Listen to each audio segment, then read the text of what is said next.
आज के इस वीडियो में देखेंगे CG B.Ed 2018 का पार्ट नंबर C और यहाँ पे आज हम सॉल्व करेंगे रीजनिंग के 21 से लेकर के 30 क्वेश्चन। ठीक है, तो आपको पता है कि जैसे कि इसके पहले वाले पार्ट में यानी कि part number 1 and part number 2 में हम लोगों ने 20 क्वेश्चन तक सॉल्व कर चुके हैं।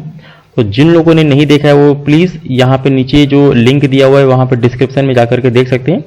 अब आइए हम बढ़ते हैं कि कैसे हम 21st क्वेश्चन से यहाँ पे आगे चलेंगे। तो देखिए यहाँ पे एक्चुअली हमको डाइस के क्वेश्चन पूछे गए हैं। इसमें कह रहा है कि निम्न चित्र में सतह B के विपरीत अक्षर क्या है। अब देखिए इसमें हमको 3 डायग्राम दिए हैं, फर्स्ट, फिर सेकेंड और फिर थर्ड। तो देखिए कॉन्सेप्ट क्या होता है, आपको देखना ये होता है कि अगर ऐसे 2 डायग्राम पहले आपको देखिए जहां पे 2 चीजें कॉमन है। सपोज अगर मैं फर्स्ट डायग्राम को देखूंगा, देखिए तो यहाँ पे A और E यहाँ पे आप दिखाई दे रहा है। उसी तरीके से सेकेंड वाले डायग्राम में भी A और E हमको दिखाई दे रहा है। तो अगर किसी डाइस में 2 हमारे कह सकते हैं कि फेस कॉमन होते हैं, तो जो तीसरा होता है ये आपस में अपोजिट होते हैं। तो सीधे कह सकते हैं कि फर्स्ट वाले का C और सेकेंड वाले का D ये हमेशा क्या होंगे, अपोजिट होंगे। तो एक तो आपको देखिए यहाँ पे डायरेक्टली हमारा एक आंसर आ गया कि अगर मैं बात करूंगा कि C का अपोजिट क्या होगा, तो आप सीधे कह सकते हैं C का अपोजिट हमारा D होगा। उसके बाद इतना होने के बाद अब आइए आगे देखते हैं। अब क्योंकि फर्स्ट और सेकेंड हमने कॉमन चीज देख लिया, 2 कॉमन थे। अब इसके बाद हम क्या करते हैं, इसके बाद हम यहाँ पे आगे देखते हैं कि इनमें से सपोज मैंने सेकेंड और थर्ड को देखा। अब देखिए इसमें हमारे 2 चीजें कॉमन नहीं है। तो अब क्या हमारा यहाँ पे कॉन्सेप्ट है, इसमें हम देख रहे हैं कि क्या क्या चीजें कॉमन है। तो आप देख सकते हैं कि सेकंड और थर्ड वाले डायग्राम में हमारा केवल D हमारा कॉमन दिख रहा है। देखिए इसमें भी हमारा D आया हुआ है और इसमें भी हमको D शो कर रहा है। तो जब ऐसा होता है तो हम क्या करते हैं, जो चीज कॉमन होती है उससे हम क्लॉकवाइज चलते हैं। तो सपोज मैं अगर क्लॉकवाइज चलूंगा सेकेंड वाले डायग्राम में, तो देखिए क्या क्या आपको मिलेगा कि D के बाद आपको A दिखाई दे रहा है, फिर A के बाद हमको E दिखाई देगा। उसी तरीके से अगर थर्ड में डायग्राम को देखूं तो D से आपने चला है तो क्लॉकवाइज में देखिए B मिलेगा आपको, B के बाद F आएगा। तो यहाँ पे D के बाद B हम देखेंगे और B के बाद F देखेंगे। बस यही हमारा कॉन्सेप्ट है। देखिए कि यहाँ पे हमने देखा कि कौन कौन से आमने सामने पढ़ रहे। तो देखिए D तो हमारा कॉमन है, कोई दिक्कत नहीं है, लेकिन A के देखिए सामने B है, मतलब A का अपोजिट है B। उसी तरीके से E के सामने F पढ़ रहा है तो हमारा E का अपोजिट F। तो आप देखिए सारे कंप्लीट हो गए हैं कि A का अपोजिट होगा B होगा, उसके बाद E का जो हमारा अपोजिट है वो F होगा, और एक आप पहले ही पहचान चुके हैं कि C का अपोजिट हमारा क्या है, D है। तो हमसे पूछा ये गया था कि भाई B के अपोजिट हमारा कौन सा लेटर होगा। तो आप देख सकते हैं कि B के अपोजिट हमारा क्या होगा, A लेटर होगा। तो उसका हमारा ऑप्शन नंबर D करेक्ट हो जाएगा। तो इस तरीके से यहाँ पे जो भी हमारा कॉन्सेप्ट है इसको आपको ऐसे यूज करना है। अब इसके बाद चलिए नेक्स्ट क्वेश्चन देखते हैं, क्वेश्चन नंबर 22। अभी देखिए क्वेश्चन नंबर 22 में भी यहाँ पे कह रहा है कि यदि एक घन के सतहों को एक विशिष्ट पैटर्न पर निम्न चित्र के जैसा चिन्हित किया गया है, तब 4 के विपरीत सतह पर संख्या क्या होगी।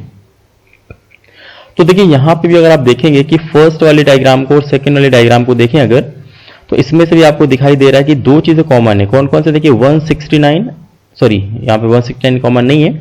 यहाँ पे आप देखेंगे कि 9 हमारा कॉमन है जो कि दोनों में आ रहा है, और दूसरा हम देखेंगे 25 हमारा क्या है, देखिए कॉमन है, तो दोनों में आया। तो सीधे सीधे हमको पता चल गया कि जो 169 है फर्स्ट वाले डाइस का, इसका हमारा जो अपोजिट होगा वो होगा 121। ओके, तो यहां तक तो देखिए हमने यहाँ पे कंफर्म कर लिया। तो आपको एक तो इसको लिख देना है कि भाई 169 का हमारा जो अपोजिट होगा वो होगा 121। अब इसके बाद देखिए अगर हम आगे बढ़ेंगे तो आगे अगर हम देखना चाहें तो देखिए सेकेंड और थर्ड को अगर मैं देखूं तो देखिए कुछ भी कॉमन नहीं है। 25 दोनों में नहीं है, 9 भी दोनों में नहीं, 121 भी दोनों में नहीं है। तो हम क्या करते हैं फिर 1 और थर्ड को देखते हैं कि इन दोनों में क्या कोई कॉमन है क्या। तो देखेंगे यहाँ पे देखिए अगर 169 हमको देखा कॉमन दिख रहा है, क्योंकि इसमें भी देखिए 169 हमारा आ रहा है और इसमें भी हमको 169 दिखाई दे रहा है, जबकि 25 इसमें भी नहीं है और थर्ड में भी नहीं है, 9 इसमें भी नहीं है। तो हम क्या करेंगे, और थर्ड में भी 9 नहीं है, तो हम फर्स्ट वाले से हम चलना शुरू करते हैं क्लॉकवाइज। तो आपको पता है क्लॉकवाइज हमारी घड़ी की दिशा होती है, तो इस तरीके से हम चलना स्टार्ट करेंगे। तो आपको पता है कि 169 आप देखेंगे, इसके बाद हमें क्या मिलेगा, 9 मिलेगा, 9 के बाद हमें क्या दिखाई दे रहा है, 25, और वापस हम 169 में पहुंच जाएंगे। तो उसी तरीके से अगर हम थर्ड में देखेंगे तो थर्ड में देखिएगा 169 से मैं शुरू करूंगा तो क्लॉकवाइज में आपको 4 दिखाई देगा, तो यहाँ पे 4 लिखेंगे। अब 4 के क्लॉकवाइज हमको देखिए 49 दिख रहा है, तो यहाँ पे मैं 49 लिखूंगा। अब अपोजिट देख लेते हैं, तो देखिए जो 9 के अपोजिट है वो हमारा क्या होगा, 9 का अपोजिट होगा 4, और 25 के हमारा अपोजिट क्या देखिए वो है 49। तो आप सीधे यहाँ पे पहचान गए कि भाई जो 9 के अपोजिट हमारा लेटर होगा वो होगा 4 होगा, और जो 25 के अपोजिट हमारा होगा वो होगा 49। और एक पहले आप देख चुके थे कि 169 जो हमारा है उसके अपोजिट होगा 121। अब देखिए क्वेश्चन हमारा क्या पूछा गया है, क्वेश्चन में कह रहा है कि 4 के अपोजिट हमारा क्या लेटर होगा। तो आपको सीधे दिखाई दे रहा है कि 4 के अपोजिट हमारा 9 लेटर हमारा यहाँ पे कंप्लीट होगा। तो कंफर्म है हमारा ऑप्शन नंबर क्या होगा, बी हमारा यहाँ पे करेक्ट हो जाएगा। तो आई होप आपको ये डाइस के क्वेश्चन यहाँ पे क्लियर हो गए होंगे। और इसके अलावा मैंने एक सेपरेट वीडियो बनाया हुआ डाइस का, तो वहाँ पे आप प्लेलिस्ट में जाकर के उसको सीधे देख सकते हैं। तो इसके अलावा और भी हमारे जो अलग अलग टाइप के क्वेश्चन आते हैं वो भी आप आसानी से कर सकते हैं। अब उसके बाद देखिए नेक्स्ट यहाँ पे देखेंगे क्वेश्चन नंबर देखिए 23। अब इसमें कह रहा है कि निम्न श्रेणी में अगली संख्या कौन सी होगी। अब ये क्या है, एक्चुअली ये रिपीटिंग सीरीज है। देखिए इसमें कुछ कुछ लेटर हमारे रिपीट कर रहे हैं, तो इसका हम पूरा एक डिटेल में वीडियो बना देंगे आपको कि कैसे हम रिपीटिंग सीरीज करते हैं। तो लेकिन यहाँ पे देखिए इसका लॉजिक क्या है, यहाँ पे देखिए पहचानना ये है कि अगर मैं बात करूंगा कि कैसे कैसे हम इसको यहाँ पे ब्रेक करते हैं, तो देखिए इसमें होता क्या है कि इस रिपीटिंग सीरीज में मैं आपको एक यहाँ पे तरीका बताता हूँ क्या करना है। इसमें देखिए पहले यहाँ पे 1 आ रहा है, फिर 2 2 आ रहे हैं, फिर 3 4 3 4 ऐसे रिपीट हो रहा है। तो इसमें क्या करना है, इसमें ग्रुपिंग हम करते हैं। तो ग्रुपिंग में आप देखिए पहले क्या करना है कि आपको मैं एक लाइन देख खींच रहा हूँ इस तरीके से, तो देखिए आपको समझ में आ गया होगा कि 1 2 यानी कि 1 उसका 2 आ रहा है, मतलब 2 लेटर हमारे कंटिन्यू वाले हैं जो कि ग्रुप में आ रहे 1 2। अब क्या करना, इसके बाद 3 का ग्रुप बनाना है। देखिए तो पहले मैंने 2 का ग्रुप बनाया 1 2, अब देखिए मैंने इसके बाद 3 का ग्रुप बनाया 2 3 4। लेकिन ध्यान ये रहे कि आपको केवल पहले लेटर को छोड़ दिया है, दूसरे से रिपीट कर रहा है। देखिए 2 फिर 3 फिर 4। अब अगला क्या होगा, 2 का ग्रुप बन चुका, 3 का ग्रुप बन चुका, देखिए 4 का ग्रुप बनाएंगे हम लोग। तो यहाँ पे 4 का ग्रुप बनेगा। तो देखिए यहाँ पे क्या करना, पहले लेटर को छोड़ दिए 2 को, तो हमारा 3 से रिपीट करेगा, 3 फिर 4 5 6 3 4 5 6। क्लियर, मतलब अगला जो हमारा ग्रुप आएगा वो क्या होगा, 5 का ग्रुप होगा और पहला लेटर छोड़ देना, यानी कि आपको यहाँ पे 3 को छोड़ देना। तो क्या क्या देखिए आएगा, आपको आएगा 4 फिर 5 फिर 6 और 7 और 8। तो आई होप आपको ये समझ में आ गया होगा कि हाँ मैंने पहले 2 का ग्रुप बनाया, फिर 3 का ग्रुप बनाया, फिर 4 का ग्रुप बनाया देखिए, और ये 5 का ग्रुप बनाया है ना। और सब में पहला पहले लेटर छोड़ के यहाँ पे फिर रिपीट कराना है कि 1 फिर 2 फिर 2 से यहाँ पे 3 4 5 फिर 3 से 3 4 5 6 और फिर 4 5 6 7 8। तो इस तरीके से हमारी रिपीटिंग सीरीज का ये क्वेश्चन है। अब इसके बाद देखिए नेक्स्ट हमारा यहाँ पे अगर हम बात करते हैं, तो देखिए ये हमारा जो क्वेश्चन दिया 24, इसमें भी क्या करना है कि एक हमको सीरीज दी गई कि निम्नलिखित अनुक्रम में प्रश्नवाचक चिन्ह के साथ पर क्या आएगा। अब आपको देखिए लॉजिक पहचानना है। इसमें क्या किया, हर एक कह सकते हैं कि लेटर में आपको पहले नंबर दिए गए हैं, फिर डिजिट दिया यानी कि लेटर दिया गया, फिर आपको नंबर दिया गया। तो आपको यहाँ पे एक लिंक यहाँ पे बना करके देखना है कि हाँ कैसे होगा। तो देखिए मैं लिंक बना के दिखाता हूँ आपको। जैसे अगर मैं बात करूंगा कि यहाँ पे आप देखिए कि नंबर्स को देखिए, यहाँ पे देखिए 16 है पहले में और इसके बाद 18 आ गया, मतलब 16 के बाद सिर्फ एक छूटा है और 18 आ गया। अगला देखिए यहाँ पे क्या है 21 है, ठीक है। तो यहाँ पे आप देखेंगे कि हमारा 16 से 18 जाने पे हमने 2 को यहाँ पे छोड़ा है, सॉरी यहाँ पे ठीक है। तो यहाँ पे आप देखेंगे कि 16 से अगर मैं जा रहा हूँ 18 पे, तो यहाँ पे मैंने सिर्फ एक देखा, एक का छूटा हुआ है, गैप है।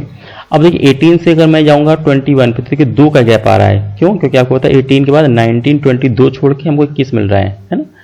उसके बाद अगर मैं बात करूँ 21 से अगर मैं 25 पे जा रहा हूँ, तो देखिए कितना छूटा, 3 देखिए छूट रहा है। कौन कौन से, 22 23 24 है ना, 24 25 आ गया। तो कंफर्म है कि अगला वाला जो होगा तो 4 छूटेगा। देखिए यहाँ पे 4 छूटेगा।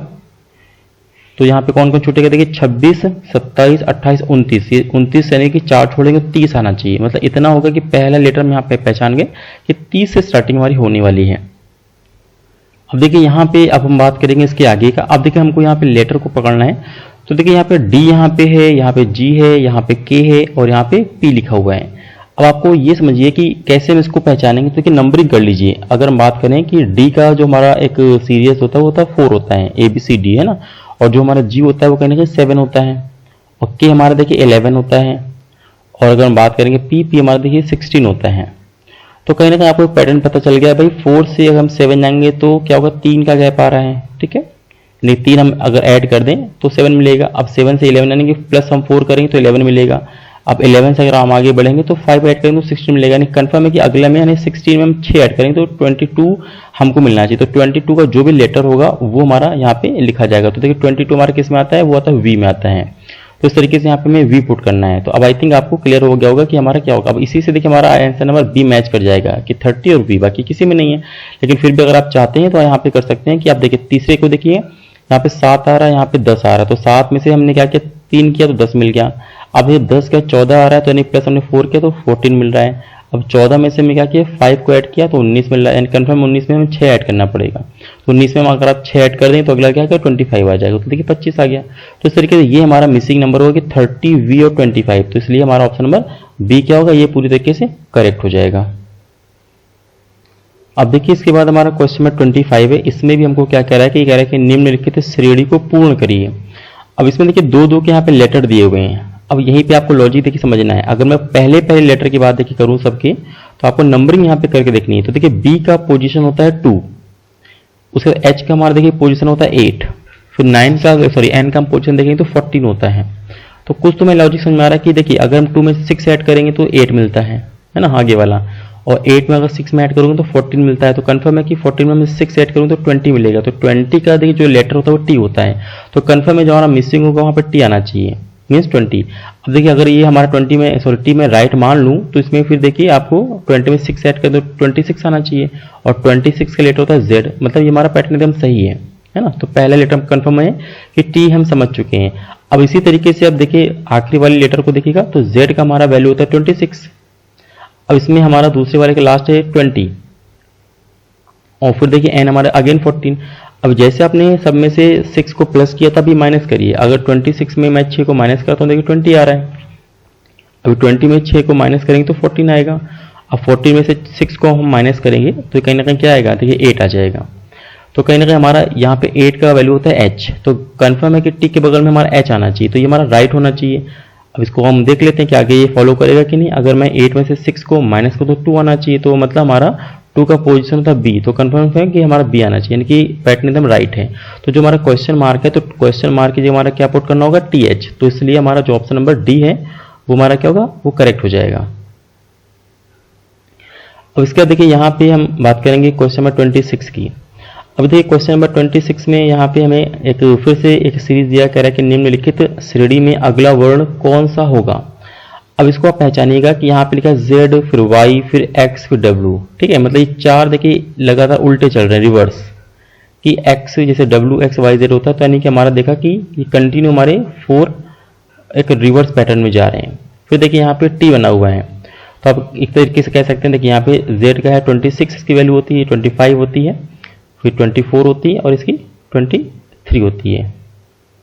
अब उसका T हमारा अगला टर्म आ रहा, तो यहाँ पे T हमारे जानते हैं कि 20 होता है। तो यहाँ पे हम देखेंगे कि अगर मैं T को पोजीशन 20 देता हूँ, उसी तरीके से S, फिर R और ये Q जो लिखा हुआ है, तो सब S की पोजीशन होती है 19, फिर 18 और यहाँ पे 17। तो इस तरीके से देखिए ये फिर अगला हमारा 4 का देखिए ग्रुप बन रहा है ना। उसके फिर देखिए अगर हम N की बात करेंगे तो N की पोजीशन होती है देखिए 14, फिर M यहाँ लिखा हुआ है, फिर L यहाँ पे लिखा है, फिर K लिखा हुआ है, तो ये M की वैल्यू होती है 13, फिर यहाँ पे 12, K की वैल्यू 11 होती है। तो यानी कि ये कह सकते हैं कि देखिए अगले हमारे 4 के ग्रुप बन रहे हैं, और जैसे ही ग्रुप हमारा देखिए कंप्लीट होता है तो यहाँ पे आपको दिखाई दे रहा है कि 2 की कमी होती है, यानी कि यहाँ पे अगर 23 में से हमको पता है कि यहाँ पे हम देख रहे हैं कि 20 कब आएगा, तो माइनस का मैंने 3 किया, तो 23 में से 3 करेंगे तो हमारा ये 20 मिल रहा है। उसी तरीके से देखिए लास्ट में हमारा जो सेकंड ग्रुप है इसमें 17 आया, तो 17 में से अगर मैं 3 माइनस करूंगा ना, तो 17 में 3 माइनस करके देखिए 14 आ रहा है।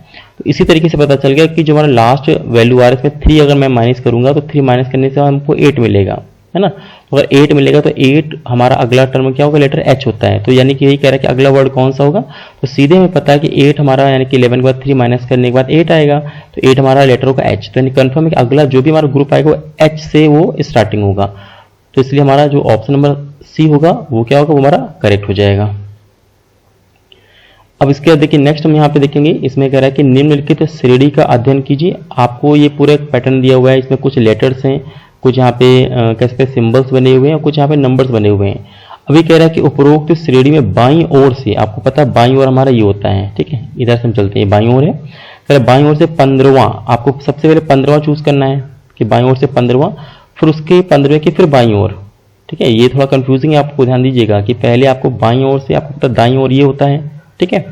सपोज यहाँ पे आपको पता है जब कोई पर्सन है, तो पर्सन का ये हमारा फेस सामने अगर कर रहा है, क्योंकि हम इसको डिस्प्ले को देख रहे हैं, आप भी डिस्प्ले को देख रहे हैं, तो इधर से हम क्या करेंगे, ये बायां होता है और ये हमारा दायां होता है। तो कह रहा है बाईं ओर से, यानी कि इधर से हमें चलना है, तो अगर बाईं ओर से 15वां जो भी होगा उसके फिर क्या करना है, बाईं ओर चलना है।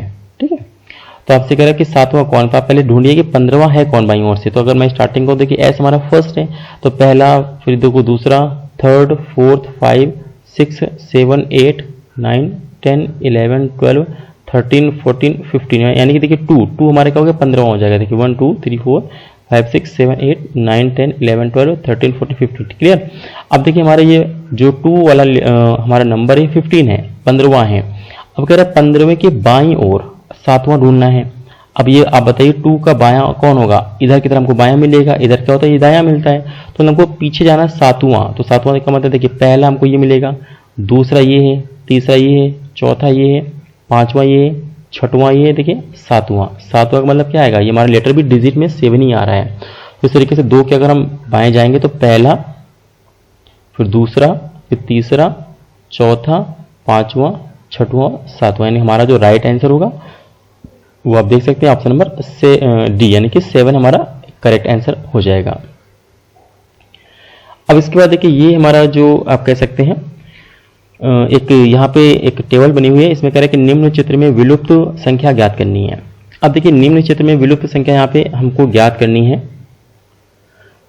तो इसमें क्या करना है, हमको ढूंढना ये है कि आपका जो क्वेश्चन मार्क है इसमें क्या फिल किया जाए। तो देखिए ये मैं एक क्वेश्चन ऐसा है कि आप इसको वीडियो को पॉज करिए, पॉज करने के बाद इसको ध्यान से सोचिए कि हमें क्या फिल करना है। तो देखिए इसमें जल्दी कोई पैटर्न नहीं मिल रहा है, मतलब ऐसे जनरली होता है क्या कि आपको जब भी ऐसा क्वेश्चन दिया होता है कि जो नीचे वाला हमारा जो रो है इसमें अगर नंबर बड़े बड़े हैं तो कहीं ना कहीं इनको ऐड करने के बाद फिर कुछ नीचे हमारा वैल्यू आती है, मतलब कुछ ना कुछ एक लॉजिक दिया रहता है कि सेकंड और थर्ड को हम ऐड करें तब जाके नीचे मिले, आपस में कुछ भी करना है तो ये हमको मिलता है। लेकिन यहाँ पे देखिए ऐसा कुछ नहीं है, तो इसमें हमने सोचा कि इसमें लॉजिक क्या है, तो देखिए ध्यान से देखिएगा लॉजिक इसमें क्या है कि इसमें हर एक जो नंबर आया है कहीं ना कहीं मल्टीपल दिया हुआ है, किसी ना किसी कंजिक्यूटिव, मतलब लगातार नंबर संख्याओं का मल्टीपल दिया। सपोज मैं अगर बात करूंगा 20 की, तो देखिए 20 कैसे बना है, 4 × 5 का, तो 2 लगातार हमारे नंबर कौन है, 4 5, इनका मल्टीप्लाई करने पर 20 मिल रहा है। अब उसी तरीके से अगर हम बात करेंगे 42 42, ये हमारा क्या देखिए 6 और 7, इनका मल्टीप्लाई करने से हमारा क्या मिला है 42, 6 7 42।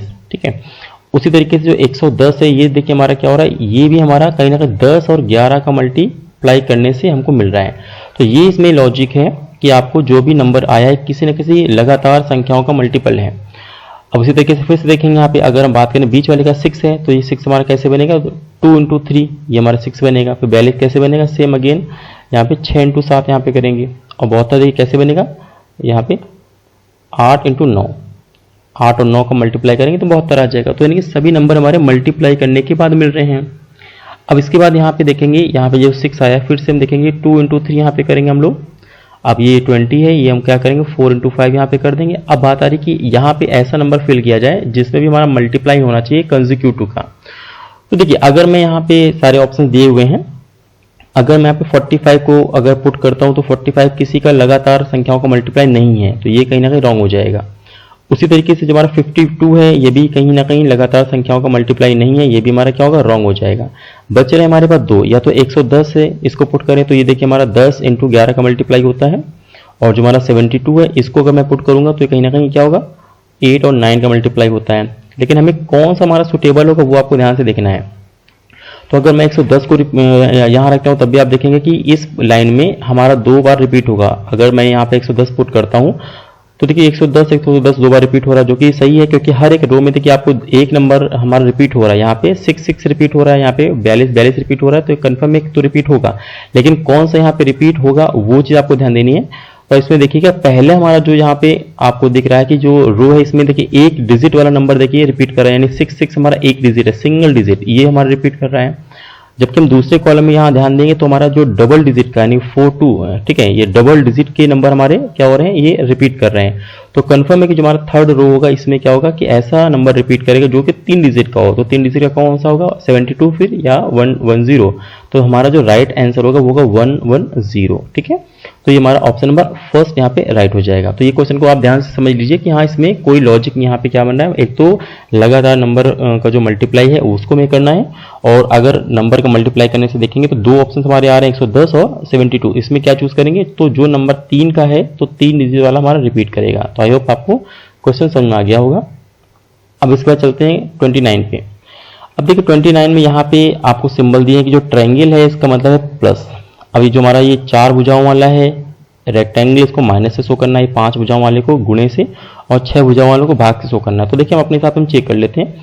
तो मैं यहाँ पे 3, देखो यहाँ पे 3 लिखूंगा। अब ये 4 भुजाओं वालों को माइनस करना, तो यहाँ माइनस लगाइए, 2 यहाँ पे लिखिए। अब ये 6 भुजाओं वाला देखिए आगे, तो 6 भुजाओं वालों को कह रहा है कि डिवीजन, यहाँ पे मैंने डिवीजन से यहाँ पे पुट किया। इसके बगल में 1 लिखा हुआ है। अब देखिए यहाँ पे ट्रायंगल आ रहा है, 3 भुजाएं, तो यहाँ पे प्लस करना है, तो यहाँ पे प्लस कर दिया। और उसका 6 यहाँ पे लिखना है, तो यहाँ पे 6 कर दिया। अब यहाँ पे देखिए 5 भुजाओं वाला एक लेटर आया है, 5 भुजाओं को मैंने मल्टीप्लाई से करना है, तो मल्टीप्लाई कीजिए और बगल में 2 कर दीजिए। अब इनको सॉल्व करना है। अब इसको देखिए कैसे सॉल्व करते हैं, आपको अच्छे से पता है कि हमको बॉर्डमस रूल यहाँ पे फॉलो करना होता है। बॉर्डमस है क्या, bracket of division multiplication addition और सब्ट्रैक्शन। मतलब पहले आपको डिवीजन करना है, फिर मल्टीप्लीकेशन, फिर एडिशन, फिर सब्ट्रैक्शन। तो डिवीजन करेंगे तो डिवीजन किसके किसके बीच, 2 और 1 के बीच, यानी 2/1। तो 2/1 क्या होता है, 2 होता है। तो कहेंगे अब इसको सॉल्व करने के बाद हमारा बच गया 3 माइनस का 2 प्लस 6 इंटू 2। देखिए हमारा ये बच गया। तो यहाँ पे डिवीजन मैंने पहले सॉल्व कर लिया। अब देखिए मल्टीप्लीकेशन करना, तो मल्टीप्लाई किसका किसका हो रहा है, 6 और 2 का, मतलब 6 इंटू 2 यानी 12 हुआ। 3 माइनस 2 और प्लस में 12 हो गया। तो हमारा ये सॉल्व हो गया। अब देखिए एडिशन करना, तो किसको किसको ऐड करना, देखिए 12 को और 3 को, 12 और 3 कितना होते हैं, 15 होते हैं। तो 15 यहाँ पे लिखा, माइनस का यहाँ पे 2 किया। अब लास्ट में मुझे क्या करना है, सब्ट्रैक्शन करना है। तो 15 में से 2 देखिए यहाँ जाएगा तो 13 बचेगा। मतलब हमारा जो राइट आंसर होगा वो हमारा क्या होगा, वो होगा सी वाला ऑप्शन, यानी कि 13 हमारा राइट आंसर आ जाएगा। तो आई होप आपको ये क्लियर हो गया होगा। चलिए इसके बाद देखते हैं हमारा लास्ट क्वेश्चन, ये रीजनिंग का लास्ट क्वेश्चन है। इसके बाद हम अगले सेक्शन की तरफ बढ़ेंगे जो कि हमारा जीके हो सकता है या फिर शिक्षण अभिरुचि होगा। तो देखिए तीसरा जो 30 हमारा क्वेश्चन इसमें क्या कह रहा है, इसमें कहीं ना कहीं एक वेन डायग्राम बना हुआ है। इसमें कह रहा है कि जो रेक्टेंगल है, आयत है हमारा, ये कह रहा है कि सरकारी अस्पताल को शो कर रहा है। मतलब ये देखिए यहाँ से लेके ये पूरा का पूरा कॉन्सेप्ट क्या है, ये सरकारी अस्पताल को शो कर रहा है। क्लियर। उसके बाद आगे हम बढ़ेंगे। फिर जो ट्रायंगल है ये कह रहा है निजी अस्पताल है। मतलब यहाँ से लेकर के यहाँ तक का जो भी आप यहाँ पे देख रहे हैं डायग्राम, ये कहीं ना कहीं प्राइवेट हॉस्पिटल को शो कर रहा है। तो यहाँ मैंने इसको बना दिया। अब लास्ट में कह रहा है कि जो ओ है इसका अर्थ है कारपोरेट हॉस्पिटल। तो ये जो आप इतना पार्ट देख रहे हैं ये वाला, ये शो कर रहा है हमारे कॉर्पोरेट हॉस्पिटल को। तो यहाँ तक मैंने समझ गया। अब आगे कह रहा है कि भाई तथा उनके अंदर की जो संख्या है, यानी कि हर एक देखिए अस्पताल में कुछ ना कुछ नंबर आपको दिखाई दे रहे हैं, कह रहा है तो उनके अंदर की जो संख्याएं हैं वो क्या कह रहा है कि प्रतिदिन 1000 बाह्य रोगियों को दर्शाता है। यानी कि जितने नंबर हैं उतने 1000 डेली वहां पे लोग आते हैं। तो कह रहा है तब प्रतिदिन अधिकतम रोगियों की संख्या है। ठीक है। तो आपसे कह रहा है कि ये बताना है कि तो उनमें से कौन सा ऐसा हॉस्पिटल यानी सरकारी अस्पताल है कि निजी अस्पताल है कि ओ यानी कॉर्पोरेट अस्पताल है जहां पे डेली सबसे ज्यादा लोग आते हैं। ठीक है। तो डेली अगर सबसे ज्यादा लोग आते हैं ये हमको पता लगाना है। तो ये देखते हैं कैसे होगा। अगर मैं बात करूंगा कि देखिए सरकारी अस्पताल की, तो आपको पता है ये पार्ट हमारा सरकारी अस्पताल का है ना। और इसमें हम देख लेते कितने यहाँ पे नंबर आ रहा है, 3 + 3 6 + 4 यानी कि 10 या 10,000 डेली, यानी रोज आते हैं सरकारी अस्पताल में। ठीक है। रोज आपके जो बाह्य रोगी हैं वो सरकारी अस्पताल में आते हैं, आपको दिख गया। फिर आपको बताना है कि ट्रायंगल, तो देखिए ट्रायंगल का हमारा ये पार्ट हुआ, यहाँ से लेके यहाँ तक का देखिए। तो यहाँ से यहाँ तक का हमारा जो पार्ट हुआ इसमें देखिए कितने नंबर इसमें आ रहे हैं, आप देख सकते हैं कि 3 + 4 7। ठीक है। 7 7 14 और +3 यानी 17। यानी कि जो प्राइवेट अस्पताल है 17,000 डेली हमारे मरीज आते हैं। और अगर हम बात करेंगे कारपोरेट की, यानी कि ये हमारा सर्कल बना हुआ है देखिए, तो सर्कल में हम देखिए कितना है, तो 7 3 10 14 यानी 14,000 हमारे क्या होते हैं, ये हमारे कारपोरेट में आते हैं। तो ये हम अगर बात करेंगे इंडिविजुअल की, हाँ सरकारी अस्पताल में डेली 10,000 आते हैं और प्राइवेट में हमारे डेली 17,000 आते हैं और जो कॉर्पोरेट वहाँ में 14,000 डेली आते हैं। उसके बाद ये भी है कुछ कुछ कॉमन है। देखिए अगर मैं बात करूंगा कि इनमें से ये जो 4 देखिए 4 ऐसा है कि तीनों के डायग्राम में आ रहा है, तो ये 4 ये माना जाता है कि भाई जो 4,000 हैं ऐसे रोगी हैं जो तीनों जगह जाते हैं डेली। ठीक है। सरकारी अस्पताल में गए, वहां से लौट के प्राइवेट में गए, वहां से लौट के कारपोरेट में गए। लेकिन हमको यहाँ बताना है कि भाई डेली सबसे ज्यादा कहाँ पे आते हैं। तो देखिए लिखा कि तब प्रतिदिन अधिकतम रोगियों की संख्या बतानी कितनी है। तो अगर बात करें कि प्रतिदिन अधिकतम जो रोगियों की संख्या ऑप्शन में आपको दिख रहा है कि यहाँ किस अस्पताल में ज्यादा है, तो आपको साफ साफ दिख रहा है कि 17,000। तो 17,000 देखिए क्या बना रहा है, ये ट्रायंगल दिख रहा था और ट्रायंगल आपको यहाँ पे ऑप्शन नंबर बी में दिया हुआ है। और बी का मतलब है निजी अस्पताल। तो सीधा मतलब है कि हमारा जो भी यहाँ पे होगा ऑप्शन नंबर वो ट्रायंगल होगा, यानी कि निजी अस्पताल में सबसे ज्यादा रोगी आते हैं। तो आई होप आपको ये जो पार्ट नंबर 3 है ये सारे क्वेश्चन आपको समझ में आ गए होंगे 21 से लेकर के 30 तक। कि हाँ कैसे मैंने सॉल्व किया, तो उसको बहुत आसानी से मैंने आपको समझाने की कोशिश की है। फिर भी अगर कोई डाउट रहता है तो प्लीज़ कमेंट बॉक्स में कमेंट करके आप पूछ सकते हैं। और इसके अलावा इसके बाकी की जो वीडियो है 2018 के अदर जहाँ पे जो टॉपिक है उसके वीडियो लगातार आपको मिलते रहेंगे। और इसके अलावा जो और पिछले सालों के क्वेश्चन है वो भी आपको टाइम बहुत जल्दी एग्जाम से पहले मिल जाएंगे, ठीक है। तो आपको इसी तरीके से आपको जो भी यहाँ पे चीज़ें हैं वो आपको लगातार प्रोवाइड की जाएंगी। तो बने रहिए हमारे चैनल में, मिलते हैं नेक्स्ट वीडियो में, तब तक के लिए बहुत बहुत थैंक यू।